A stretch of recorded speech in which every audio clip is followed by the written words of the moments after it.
Good evening and welcome to Cooperative Vermont. I'm Matthew Cropp. And I'm Eric Davis. And we're coming to you live this Sunday, September 7th, 2014 from VCAM Studios in Burlington, Vermont.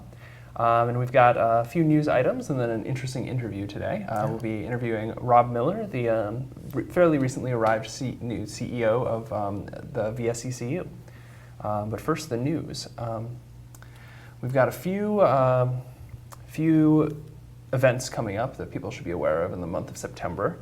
For folks in the Morrisville area, MoCo, the food co-op startup, will be having its first annual membership meeting on the 9th from 6 to 8 p.m. at the People's Academy in the cafeteria. And they fairly recently hired an organizer who's been, I think, working part-time and really sort of, it seems like they've had a big uptick in both the number of pledges they've been getting and the number of events they've been putting on. So it's been pretty interesting watching them grow. Yeah. And then Granite City Grocery will be hosting a viewing of Food for Change at the Old Labor Hall in Barrie from 6:30 to 9 on the 17th of September. And I actually got to watch an advanced version of that movie, and it's really well done. It's a documentary on the history of kind of the cooperative movement, sort of ending with kind of the lens looking at the modern or the recent wave of new food co-op startups, but kind of going way back, including a lot of archival footage and images and things like that. So that'll be a fun event. I'm definitely looking forward to that one. Yeah, so Central Vermont folks, that's in your neighborhood on the 17th, and there's talk of maybe trying to have a screening in Burlington too. It's looking like that, originally we were talking October, it's looking like that might be more like November, but with City Market kind of taking the lead, because I think City Market was one of the contributors on their kind of crowdfunding campaign. And also that day, speaking of City Market, is City Market's annual meeting. And the big news there is after many years of wonderful brunches on Saturday mornings, they've decided to try something different, so I have a little sadness about that. But so it's going to be 5 p.m. on the 17th in Memorial Auditorium. So I think in addition to the meeting, there will be live music and perhaps an open or a cash bar. It would be nice if it was an open bar.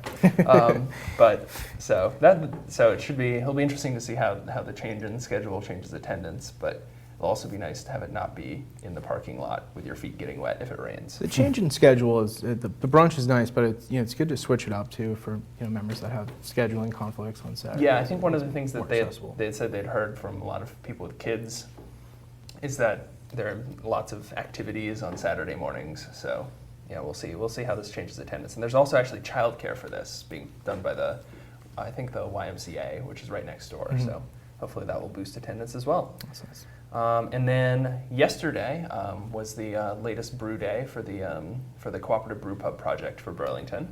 It was the first public-facing one, and we did kind of a big publicity campaign. We've launched the pledge drive, so at the moment we're standing at, I think, when I left the house, 55 pledges.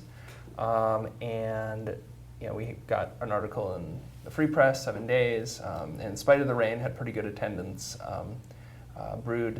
Drank the Irish Red Ale we brewed at the last meeting, and we brewed a American Pale Ale American Wheat for the next meeting. And the co-op's website is live as well. Co-op's website is live. The pledge form is on there, fullbarrel.coop. So the next phase thing for that is to try to have separate member accounts for every pledged member so that voting can be done through that versus Google Docs, which is the current infrastructure. Yeah. Security issues potentially. Potentially. I mean, we're small enough right now that we just if there's multiple of the same name, then that's suspicious. But generally, the ruling vibe is don't be a jerk, and everyone's been ascribing to that. But yeah, so we've got a number of people on board and commitment of some equipment recently. So the business planning working group will be getting that sort of a specific business plan based around that equipment hammered out in the next few weeks. And things are really seeming to start to be moving quickly. So the articles were really well done, I thought, in 7 days and Free Press and great coverage. It was also one of those fun things where we have a picture here of the grain being ground in the barn at Intervale Community Farm. But yeah, it was kind of interesting too with the launch of the pledge drive. We kind of organized, and this is one of those fun things with co-ops. You know, you have all these people who are also owners. So it's like, all right, everyone here's the Facebook post, here's the Twitter post, here's the Reddit post. Now go there, comment, like, upvote, share, and we had a pretty solid army of people doing that. So that was helpful, I think. That's as well. awesome. So for folks who are interested in getting involved in that project, the next brew day will be the fourth Saturday, the 4th of October. We haven't settled on a date yet. That date will be put out both on the Facebook page, Twitter account, and it'll be posted on the website. But that tends to be the best place to meet the community if you want to meet the community. But otherwise, you can also if you sign up through the website, you'll get plugged in whatever working groups you might be interested in, whether you're interested in brewing or business planning or the legal side of things or food or So that's kind of the wrap up of that. And then one other issue that's emerged kind of as a more public thing is City Market recently announced that their member work program, they're going to be phasing it out of the store. And also Intervale Community Farm recently phased out their member work program. And so 7 Days recently ran an article that was, I thought, pretty well done, sort of looking into it. And one of the issues that came up as to why that is concerns over the Department of Labor being sort of and maybe sort of that they might classify member work as like a form of unpaid or sub-minimum wage internship if the benefit derived from doing the member work turns out to be less than minimum wage. Which I personally find kind of problematic because then it's like, okay, well, what about co-ops that are trying to bootstrap themselves up with volunteer labor? You know, it kind of almost potentially could criminalize that and make it a lot harder to start co-ops. So there's been some conversations happening around that and trying to get sort of NCBA involved, and I know Neighboring Food Co-op Association's director weighed in on it. So that's it's definitely going to be a story that we're going to be continuing to follow because member work really is a good way of building kind of that sort of participatory culture among members, saying, okay, well, you come in, you spend some time working, and you can have, hundreds of members who are actively engaged. Right. Now, you said phasing out of the store. City Market has also allowed members to get member work hours for with community organizations. With that. Yes, so that would be continuing, which is really good that they very much recognize that sort of value beyond just the sort of having folks bagging groceries in the store piece, but at the same time it's still sort of so there's like kind of a potential chilling effect for especially for other co-ops that don't have that level of sort of outside engagement. Right. So we'll be continuing to follow that story because I think it's one of those flashpoints where, especially if NCBA maybe starts advocating for some modifications or an exemption to those regulations, that could definitely be something to get behind. I wonder what the discussion will be like at the annual meeting on that subject. Yeah, I imagine I know of a number of people who have been doing member work for many years there, who have developed sort of a sense of camaraderie with other people who work in that particular department who are definitely not pleased by that decision. So. Yeah, my guess is that will be one of the things at the annual meeting that comes up. All right, well, so we'll be following that, and again, if you want to find any of those other events that we mentioned earlier, you can always check our Facebook page, Cooperative Vermont, or that usually is where we keep the most updates, and we also will throw things occasionally on our blog, coopvt.wordpress.com. But I would now like to welcome to the program Rob Miller, the CEO of VSECU. Thank you very much. Welcome. Thanks for joining us. My pleasure. So Rob, before we get into sort of the discussion of your credit union and the work around there, do you want to give us a little background? How did you ultimately end up in this role? What's your career path been? Well, I'm a graduate of the University of Vermont. Left there and began work with Citibank in New York. Was part of their management training program. Ultimately was in Chicago as well, and decided to move back to Vermont, and at that point in time took a position with the Vermont Department of Economic Development, really promoting financial services and an industry that many people in Vermont are aware of, captive insurance, as in that role. Was asked to become deputy commissioner for that department, and a year later was asked to become commissioner of that department. And I was commissioner of that department for about 3 years, a little less than 3 years during the Howard Dean administration. So I had a great and wonderful experience as a public servant for about 6 years total. Transitioned back into the private sector, worked for a company here in Burlington, Vermont, an institutional investment management company by the name of Dwight Asset Management, which is now a Goldman Sachs company. And did a number of things for them, some of which ultimately attracted some attention from some out-of-state firm called Conning, Conning. And Conning is one of the largest managers of insurance assets in the world, and went to join them. Very difficult decision for me and my family, but about 7 years ago went to join them and did some work for them, and ultimately led their business development efforts worldwide. And now I find myself for the second time, or I guess really for the third time, including my selection at UVM as a college, relocating back to Vermont, and happy to take on this role with VSECU. So maybe just start with you've come and you're filling the previous position had been Steve Post, who'd been there for a number of years. Yes. What was your kind of take coming on the organization coming into it? What do you see as its kind of strengths and unique characteristics and et cetera? Well, first of all, Steve has left enormous shoes for me to fill.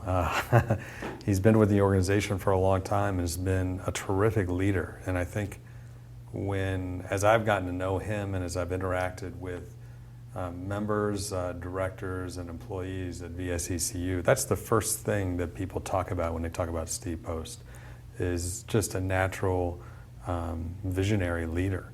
And really, that's been VSECU as a result of his leadership, developing from an employer-based credit union with a fairly narrow geographic focus to a credit union that's got a charter that's for everyone in Vermont, where if you're a resident or you work or live in Vermont, you can be a member of VSECU. And so what really struck me, though, as I'm talking to employees, both during the interview process as well as since then, is the real passion that our employees have for the mission of the organization. And our mission is a little unique. Our mission is to improve the lives of all Vermonters. It's not to deliver the best service or deliver the most value-added products and services. It's to enhance the lives of all Vermonters. And our employees really take that seriously, and they're very passionate about it. And they are, I think probably almost all of them are members as well and owners as a result of the credit union. And it's a motivating factor behind what we do on a day-to-day basis. It's something that's always there. And so you asked me to comment on a thing that I've noticed most. It's really that passion that we operate internally. And it's also reflected in the membership and the passion that they exercise their feedback, both to me. I have members that will come into my office. They'll tell us what we're doing well, and they'll certainly tell us what they think we could do better. They've exercised their passion for the organization by voting on various things that we ask them to vote on, from mergers, which I know we're going to talk about, to charitable contributions in the community, to directors. And they do so at pretty high voting rates. And so it's just a passionate organization, and that passion is really evident throughout the organization and the people that work there, the volunteers that serve the organization, as well as the members that own it. So the mission statement is focused on improving the lives of all Vermonters. Mm-hmm. Sort of goes beyond just members, and sort of establishes a community focus. It does. And so how do you see VSECU supporting that broad focus? Yeah. Well, things start to come together here. And so we do have a charter where if you live or work in the state of Vermont, you can be a member. So every Vermonter can be a member. So that's really the origin of our mission statement. It's really based on not a static group of members, but a very dynamic group of members that really represents who's eligible to be a member. I think it's constantly looking for ways in which we can really fulfill on that mission. We do some very basic provision of financial services now. Certainly lending is a big piece of it, and providing people new ways to learn how to save, and more importantly, plan for the various life events that they go through their lifetime, whether it's saving for college, whether it's buying a home, whether it's transfer of wealth to their family, or whether it's retirement. That's certainly a very important aspect. But I think it goes beyond that. And those are the things that people, I think, tend to identify credit unions with. But I think there are other things that we can do. And I'll use an example of a program that we run called VHEAT. And VHEAT is a cooperative fuel buying program that's really meant to try to reduce the energy costs for many Vermonters, and no season like the last winter, to highlight how important that can be for many of our members. And then to tie it with some financing that allows them to finance their fuel cost over 12 months as opposed to, the concentrated in the 6-7 months that it may take up. So I really think it's looking for ways in which we can fulfill on that mission, using our core capabilities internally within VSECU, and sometimes expanding those core capabilities, but not necessarily to let ourselves be limited by sort of the traditional products and services that may be more readily associated with credit unions. So one thing you mentioned that I find interesting about VSECU is that you mentioned that members often vote in great numbers. Mm-hmm. And I think one of the challenges being faced by the credit union movement right now is in many cases you have institutions where the annual meeting has become something of a legal formality where Sure. It's you meet quorum and rubber stamp the board of directors and move on to the next thing. Yeah. Whereas VSECU has kind of had this consistent tradition as long as I've been following it of having competitive elections, and as you have online voting, and really sort of when there's an open seat, putting it out there and encouraging people to put in applications. I know that happened recently. It did.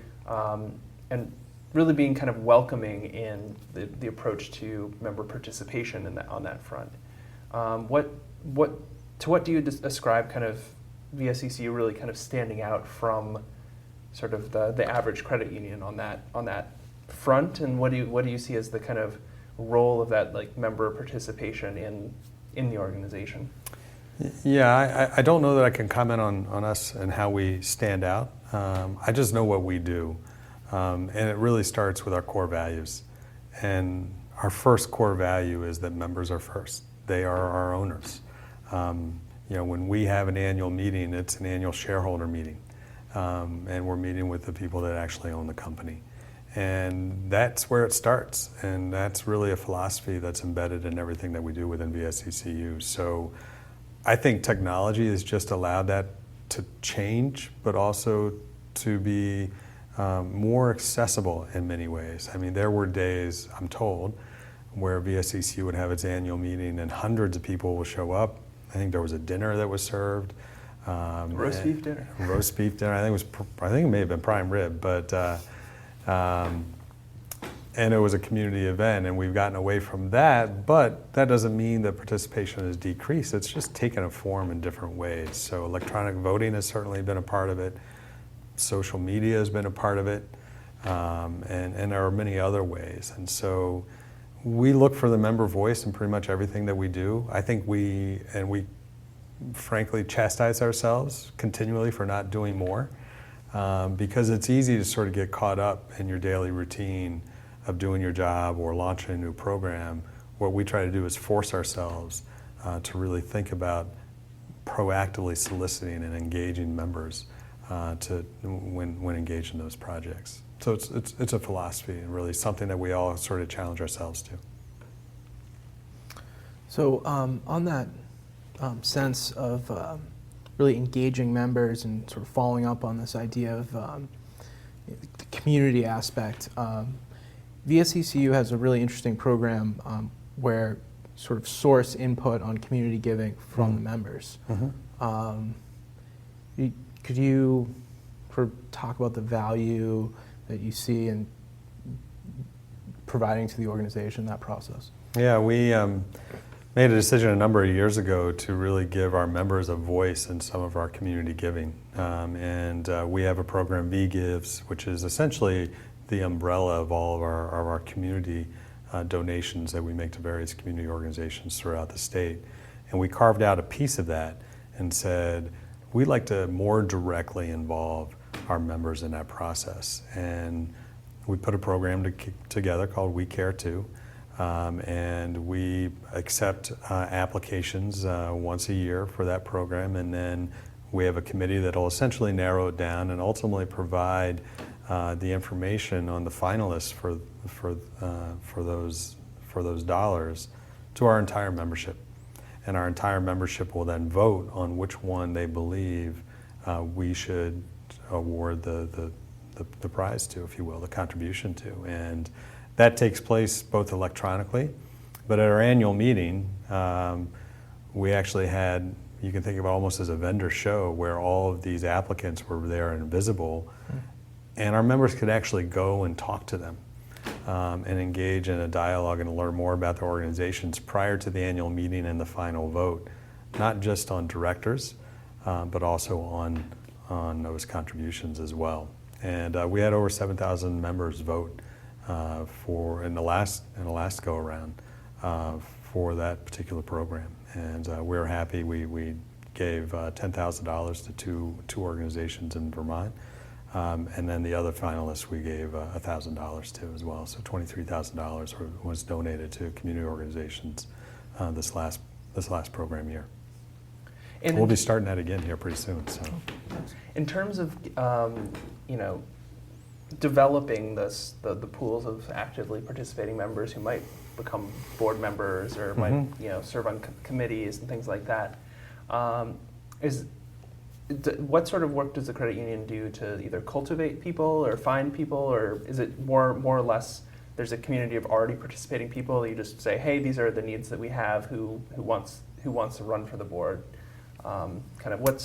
Is there any sort of intentional policy there? Or? Well, it's the main policy is make the information available to our entire membership, and not be engaged in any particular type of recruiting per se, other than broad dissemination and multiple access points of that information. So let's use the recent example that you mentioned, where we actually had a vacancy on our board in between term. One of our board members stepped down because she was leaving the state and she didn't feel as though she could continue to represent her interests and the interests of her members while she was living in a state other than Vermont. And so she resigned, and the board has the ability to appoint a replacement, and decided, as opposed to exercising that ability independently, that they wanted to ensure that the entire membership was aware and had the opportunity to submit their interest for that position. And so we put that out, in this case, because of time restrictions, we put it out over all of our electronic forms of communication. So we had our Facebook page, as well as email distribution. And I think the initial number of applications that came in, or letters of interest, was initially about 23 applicants. Which was surprising. It was surprising to all of us. I'm not sure I have a formal answer. I may have a few hypotheses as to why that is, but I'm told that that's more than we typically get in any election year for interested candidates in running for office, which may ultimately be the reason we got many, because this was an opportunity to serve on the board without having to go through an election. But I think that's really the basis for it, is to try to provide really wide, accessible information, and let people know what it entails, and to make yourself available to answer questions and be available for members. There's not a pool of members that we necessarily go to on an ongoing basis, and even if there were, I would imagine that pool would probably shift and change over time. But people do become interested. Sometimes they become interested for specific issues that are very important to them. Our environmental mission, I think, that we have now, was really the result of a few members who felt strongly about that, ran for the board, and really provided really helpful feedback on getting those types of things done. So I think it can be a little bit of that. It can be just general interest. It can be really a loyalty and a passion for the organization more broadly as well. And sort of on a related note, the original sort of common bond of the organization was state employees, and then it's kind of expanded to this to sort of everyone who lives and works in Vermont. How has that? How do you feel like that that transition has translated to the governance and to sort of who are the active members? Is it that sort of founding community really kind of provides a lot of the core, and gradually other people are getting involved, or what is that landscape? Yeah, I think as we continue to fulfill on that mission to be accessible to all Vermonters, and as we continue to expand our physical footprint throughout the state, we will continue to see involvement that is more diverse geographically throughout the state, as we should. Our membership is increasingly looking and reflecting more of the population of Vermont, and our volunteers more than likely will move in that direction as well from that representation. Now it'll always probably be influenced, if for no other reason, where we're headquartered in central Vermont, and the basis and the beginnings of our credit union. The legacy of the credit union is embedded in the state employees, and I think that will always be the cornerstone, if you will, of VSECU. But as we become more diverse from a membership organization, I think we will become more diverse from a volunteer standpoint. I would say that we're probably in that process now, and I think it's okay for that process to sort of develop and not try to force it. Either as a management team or as a board or volunteers that are currently in service, but to recognize it and to understand that members from outside of central Vermont, even from outside of state employee community, are members and have value to bring and have different perspectives that will ultimately make us a better and more vibrant organization. Rob, you mentioned the environmental mission statement, and that strikes me as sort of unique for a cooperative that's core focus is on financial services. So I was wondering if you could talk a little bit about how that the environmental mission statement fits into sort of the core mission statement and how it plays out in sort of operations and products and services that the credit union offers. Yeah, well, our core mission is really the outcome of our core values. And our core values are really broken into three areas. Members first, which we talked about. People are our greatest asset, being that the employees that support the credit union operations are really the most significant asset that we have as an organization, and they walk in and out of the door every morning and afternoon. And really cultivating that and making sure that we take care of that is mission critical, and so much so that it's part of who we are.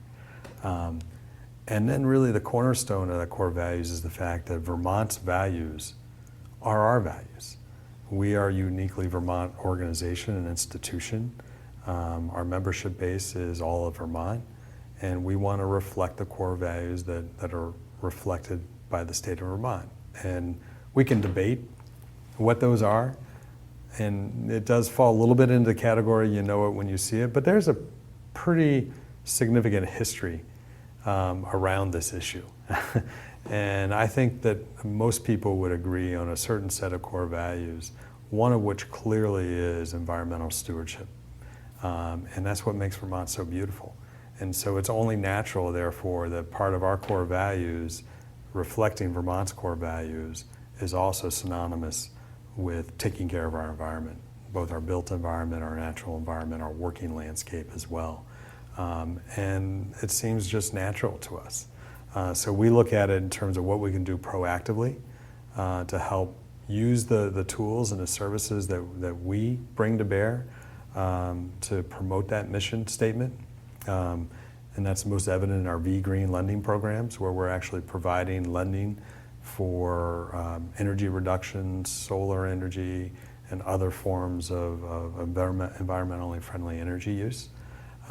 We do off-grid mortgages. We'll do lower rate mortgages to essentially allow people to make an investment in something that will help in our environment. We also do it in how we operate internally in terms of our purchasing policy, in terms of our use of vendors. We have a policy around really trying to focus on local vendors and on vendors that share our mission statement. It's not always wise to do from everything's a balance. And so we try to balance those to the best of our ability, but with an environmental overlay, if you will, in this regard. And so sometimes we won't be in a position to use an in-state vendor for a particular service because that service needs to be provided at a certain level that's important to the rest of our membership. But our first goal would be to do those things. And then look internally. The buildings we put up, the paper we produce on a day-to-day basis, and trying to reduce that, try to reduce our own energy use and make ourselves more efficient. And we've made tremendous strides in that regard, and you can look to, as an example, our Rutland branch is a LEED certified building, and is really pretty fantastic if you've not seen it. Just a real good example of that environmental mission and use. So one thing you mentioned a little bit before the before we went on that I found really interesting was talking about how, in addition to focusing on the sort of relationship between the credit union and the members, also sort of looking at the ways in which members can be kind of networked together for meeting needs. And there's a small example of on the website there's a classified section where members buy and sell things from each other. But can you talk a little bit about that sort of perspective and approach? Well, the core of credit unions, and as I was considering this position, did a little of my own research, not nearly as much as I understand you've done on credit unions, but it really comes down to the core basic principle of credit unions, which is derived in the statement, people helping people. And many of our members, I'm sure, view the relationship to be between us and them. They deposit their money, we provide them loans, we provide them services. And I think that works quite well, and we're committed to making that work really well. But the real power of any cooperative or any credit union is not just the relationship that goes, two ways on one single road, but is really more of a network where we can perhaps serve as the facilitators that not only bring services to our members that are provided to us, but also allow members to interact with one another, again, towards that goal to improve everyone's lives. How we do that, I think we're still figuring that out. We have some small examples like the classifieds that I think we can probably do a little bit more with. But I know that there are thousands of initiatives throughout the state of Vermont that have this same mission statement, and it's really building a real affinity group that is very dynamic in how it interacts with one another, with perhaps an organizational structure that holds it together and facilitates that dialogue. And really, technology is what's really allowing this to happen in ways that we've never even contemplated before. And it's changing the role of branches, not to necessarily be centers of transactions, but to be centers of member interaction, as an example of that. And we've put community rooms into the recent branches that we've built for that specific purpose. Have we gotten it 100% right yet? No. But we're heading down the right path, and we're going to figure it out because we're pretty passionate about figuring it out. That concept's really interesting. The idea of looking past branches just as a transaction space, and as transactions increasingly move online, and there becomes more room for that. I know, at least in the Burlington office, there's a computer that members can use, and I'm not sure if that's consistent or, along all branches. But what sort of ways do you see that potentially evolving? Yeah, well, I think it's still a little early to articulate the exact vision because I don't have it, or I have a vision, I just don't have I don't have it colored in yet. But let me give you a few examples. I mean, we're this week, in fact, we're going to be hosting a couple solar seminars in our branches. We've hosted one in Montpelier, which is a little easier, right, because we have a bigger facility there. We can do it. But we're actually hosting it in Williston. We're also hosting it in Rutland this week, where we're bringing education and we're bringing information to our members, and we're bringing them experts. So in addition to hearing information in the form of a seminar, there'll be a vendor fair of sorts afterwards where members can interact directly with some of the vendors that are providing these services. Those types of things are things that I think we can help facilitate. But I ultimately envision sort of being the facilitator of really putting members together with one another. And it could be that one member has a unique skill or capability that they can offer to other members, and being able to share that information and allow that, facilitate that type of sharing information and maintaining all the privacy and member protection of member information and all that comes with operating with a trusted entity like VSECU. But it doesn't have to necessarily always, be someone coming to us and then us providing the answer. I think that the organization could be much more powerful if we really work collaboratively and cooperatively, if you will, towards a mutual benefit. So something that kind of brings up for me is this kind of in the earlier phase of the credit union movement, a lot of the lending decisions were, especially before credit scores were a thing, but were made by, I think, like credit committees. Where it was kind of that sort of like knowledge of the community of members that would allow them to judge the risk and all of that. And then as kind of scale has gone up and credit scores become more and more important in that process. But how does the sort of provision of credit process work at VSECU, and are there any things that you feel like that it can do as a credit union that it wouldn't, that if you were in a sort of commercial banking situation would be something that you would be avoiding? Well, we really believe that local knowledge of the community and the people within the community is essential credit information. And it's why we think that the performance of our loan portfolio has been quite strong over the years. And so the key, though, is as you get to a certain scale, to be able to manage that process in a way that allows you to keep a consistent underwriting process that includes and incorporates that information. When that process might in fact be centralized in one location, how do you maintain that connection to the other areas? And again, this is where our branches, and more importantly, the people that operate those branches and live in those communities, become our eyes and our ears to what goes on in those communities. And they become part of that process. They may actually receive the initial applications. They may be processed and scored somewhere in Montpelier. But part of that communication is really the information that's being passed along as part of that process back to the folks that are actually enabled to make those credit decisions. And then, there's an exception process. We try not to say no. We work really hard at it, which I'm pretty proud of. And so when we get a difficult situation that we think is not fitting, a typical mold, and we'll bump it to the next level process to try to figure out how we make that work. And we're not always able to do it. But in many cases, as we do that, we can kind of work through different situations and work with our members to try to come up with alternatives that still help to meet their needs.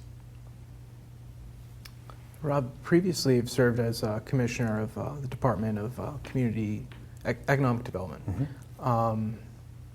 So I imagine that gives you a really interesting perspective on sort of opportunities for economic development in the state and challenges that that may be present. How do you see VSECU playing a role in economic development in the state, and where there may be opportunities to do more? Or Yeah, well, certainly the most obvious is in the form of facilitating the extension of credit to help foster new business development. We're focused perhaps in that small business sector, which I personally think is really the most sustainable business sector to focus on in Vermont, and particularly the startups and the new businesses that develop throughout the state. And if you look at many of the successful businesses throughout Vermont that we all know and love, like Ben & Jerry's or Green Mountain Coffee Roasters, that's how they started. And so the more we're able to do to really create an environment, fertile ground, so to speak, that those businesses start up at sustainable and rapid pace, and they're not all going to make it, but to create an environment that supports them, particularly that early stage, is really important. And I'll say, just in the 7 years that I've been out of state, as I've come back and started to get, reconnect some of those connections and get re-involved back into the community and the economic development ecosystem, I'm pretty amazed at how much that ecosystem of support for entrepreneurs and new business has really grown up in the last 7 years. I wouldn't necessarily say we're quite at a tipping point yet, but we're much closer than we've ever been before. And a lot of it's been really great public policy in terms of actually putting seed capital at risk to support those businesses. And a lot of it's been these entrepreneurs helping one another. I mean, again, it's same concept, right? It's people helping people, and oftentimes they're not getting paid for it. But someone may, have a great idea, but they're missing one component. They're talking to another person and says, you ought to talk to such and such over at dealer.com or Burton or wherever.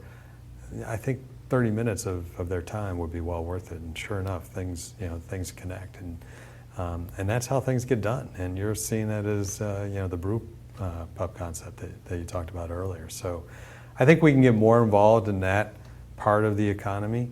I think we can continue to accelerate our involvement in the community development aspect, which is, in my mind, synonymous with economic development. We are part of the same agency as community development, housing, historic preservation. It's all interrelated. And I think that being more involved in the community, being a vibrant part of the fabric of the local community, and increasing our involvement and helping support that infrastructure for new business startups is really important for us.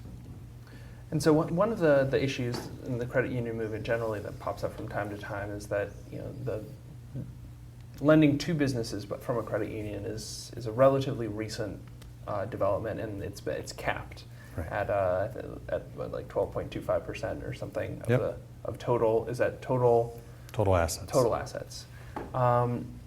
So what does that cap? What is the sort of impact of that cap on the VSECU? And there's been talk of like trying to raise it. And what are your thoughts on that front? Yeah, well, it's 12.5% of our assets, so it's really a minority of what we do, and we're much more focused on consumer credit as a result. But we do tend to participate at that part of the market that a lot of, particularly larger banks, don't spend as much time on. They tend to focus on the larger loans and the larger relationships. So I do think that there is a reasonable public discourse that should occur over whether that cap is at the right point or not. Where it should be, I think we can have a regional discussion about, but that's pretty low. The practical realities are we're not at that cap ourselves yet, but we're close enough to it that we're beginning to manage for it. Meaning that we'll look at larger applications, and we'll definitely have the discussion as to what's the impact on the remaining amount on our cap going to be, and should we make this one loan to this one business member, or should we make 10 of those to others? And we're managing our increasing lack of capacity to do member business loans, and I see that as a bit of certainly a concern in terms of the flow of credit within Vermont. So the VSECU just had a a historic event for the credit union, a merger with PMH in Bennington. Could you talk a little bit about how that came together and sort of its effect on the how VSECU moves forward? Yeah, I thought you were going to say the transition of CEOs is the.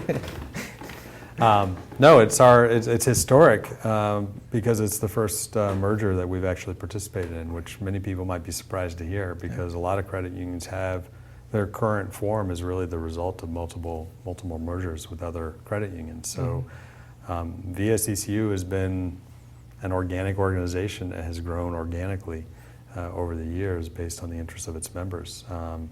And so how did this come to be? It really started with PMH.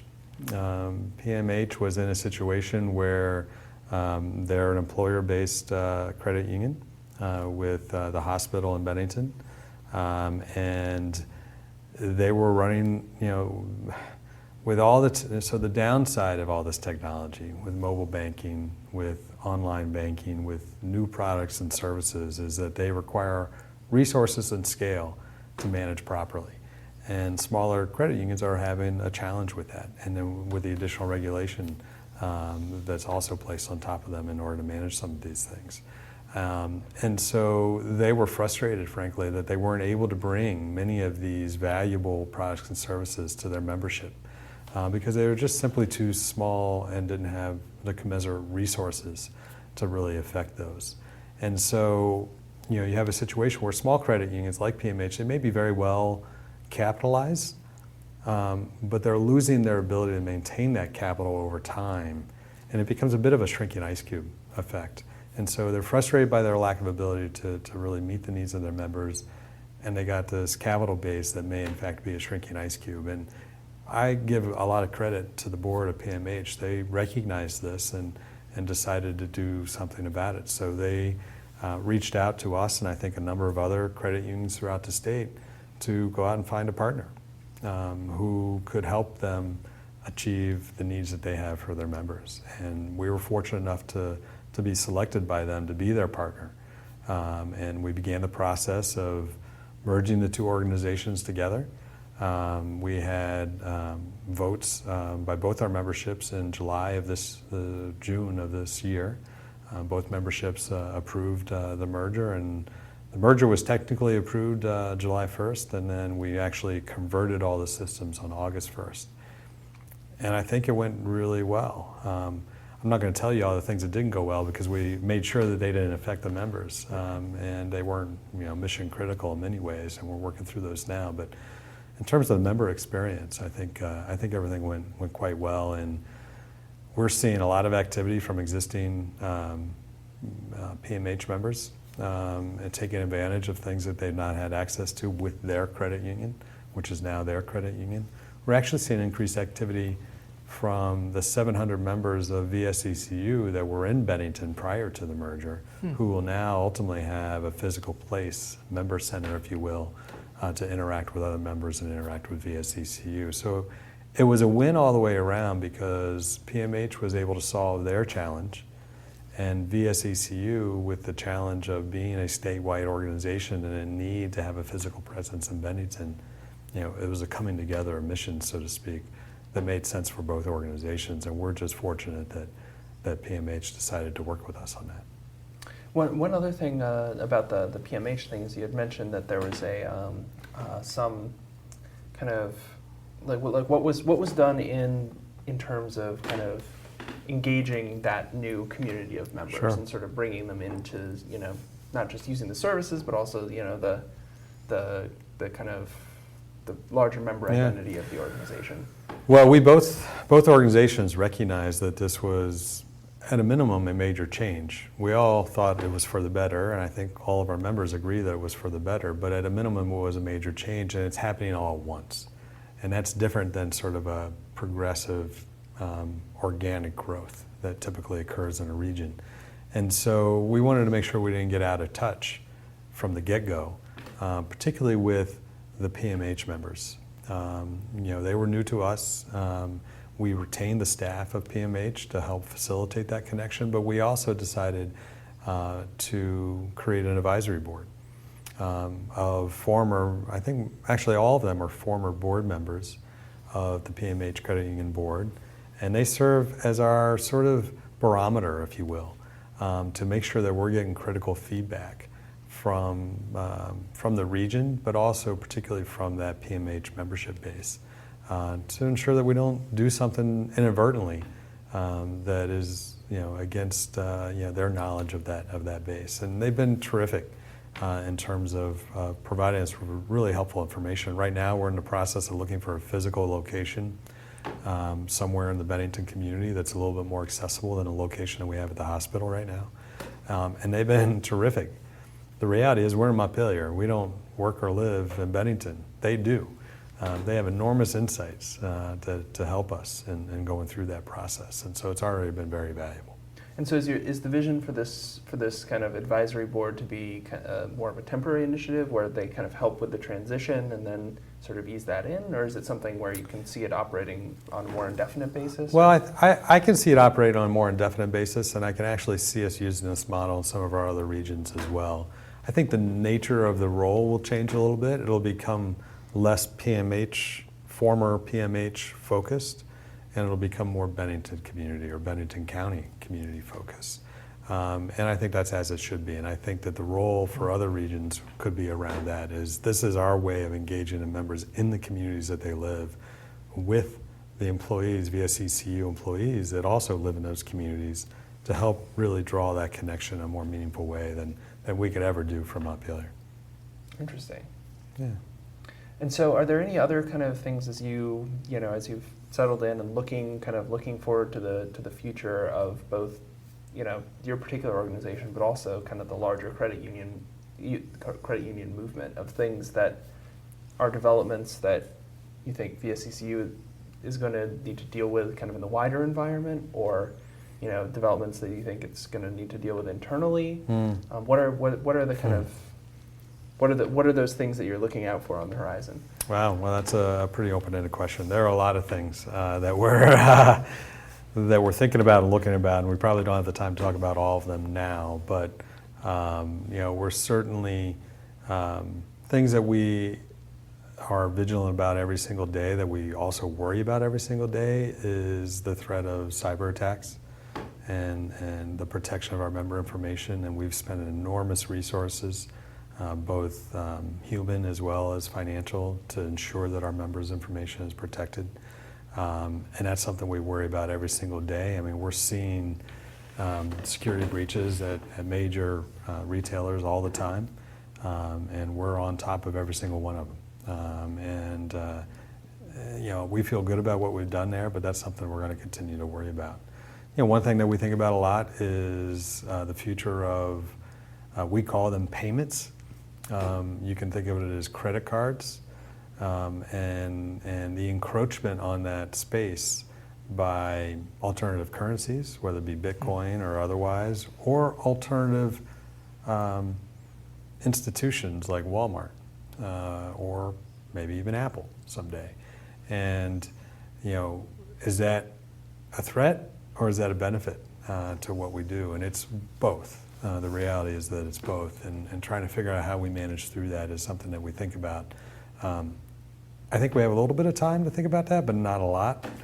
And there's a lot of things happening now that give us pause and give us things to chew on at night. What we're really focused on, though, right now, particularly as we, believe it or not, come to the end of the year and begin thinking about next year and budgets and business plans and priorities, is what can we do to really fulfill in that mission that we have, which is to enhance the lives of all Vermonters. And it's not just dollars and cents stuff. It's really, how do we bring members together in ways in which will drive value and enhance each other's lives. I think initially for us, it's not necessarily going to be product and service focused. It's going to be more relationship based. And how do we really help facilitate that and get our arms around it and get our employees and our branches and our network working around that hand in glove with our members to really move the organization forward. I mean, in some ways I have the best job and the most challenging job, because I come into an organization that's incredibly well run, has had incredible leadership for the last 25 years, has an incredible employee base and senior leadership team. And that's terrific, because I'm not being brought in to fix anything. Now, the challenge is we have to figure out how to make a great organization even better. And so the bar is pretty high, and we need to try to get over it again. But the good news is we're doing it for the great purpose, and that's what we're all passionate about. That's why we come into work every morning. So sort of another question that zooms out a little bit is cooperation amongst cooperatives is one of the cooperative principles. And sort of as a cooperative, how do you see VSECU sort of playing a role in supporting the cooperative economy and cooperative development? Yeah. Well, I think there's a role for us to play, particularly as a statewide organization. There aren't too many statewide cooperatives in Vermont, and I think that we can probably exercise our ability to be a leader within that space, perhaps a little bit more than what we've done in the past. I think there's also opportunities for us to more formally help other cooperatives, leveraging our statewide presence, leveraging our critical mass, if you will, and our technology and our operations and otherwise, to really enable other cooperatives to fulfill their missions to their members. And think of ourselves a little bit as a co-op of cooperatives to a certain extent. Now, that may not be necessarily within the formal structure of our credit union, and it may not be formal at all. But I think that my interest is certainly to see what we can do to really, foster that development, all within the context of enhancing the lives of Vermonters. And to the extent we can help make that happen, that provides benefit to our members and also provides benefit to other cooperatives and their members. It's looking for those relationships that are win-win, that we can really play a meaningful value-added role within. I think my sense is that there's tremendous opportunity there, but I think to say we're at the tip of the iceberg would be to say that we've actually chipped away at it. I think right now it's more of a thought process than it is actual actions, and I like to bring action to it. Yeah, no, it's definitely the relationship between credit unions and other parts of the cooperative economy has there have been times of coordination and times of more just sort of everyone being in their own silos, and it's kind of interesting to see when those alliances happen. It can often be kind of unexpected and interesting results. Well, it's easy, right, for all the credit unions to work together. Most of the time, it's easy because we have shared interest and commonality. But your impact is probably a lot more limited as well. Whereas it may be more challenging to work with organizations that don't do the same thing you do, but it could also be a lot more powerful. And so that's what I'd really like to try to explore a little bit more, is try to figure that out. Cool. Well, we are just about out of time, but any final thought before we go? No final thoughts other than what we've talked about. I mean, this is a great opportunity. I obviously feel strongly about VSECU. I hope everyone else does as well, but not just VSECU, but cooperatives generally, credit unions generally. And if people aren't aware of those services, they really ought to look into them, because I think they can be really valuable. Well, thank you very much for having this conversation with us. Thanks. If you're coming to this late, we've been having a conversation with Rob Miller. He's the CEO of VSECU, and we have a few. Before we go, just one reminder of the events we've got coming up in the co-op world in Vermont. Morrisville, the Morrisville Co-op first annual member meeting on the 9th of September, 6 to 8 p.m. at the People's Academy. Then the 17th is both the Food for Change film showing at the Old Labor Hall in Barrie, being put on by the Granite City Grocery startup community, as well as City Market's annual meeting. And then the 4th of October is the next Co-op Brew Pub Brew Day, so if anyone's interested in stirring some mash, that's a good time to do it. But until next show, I'm Matthew Cropp. And I'm Eric Davis. Good night.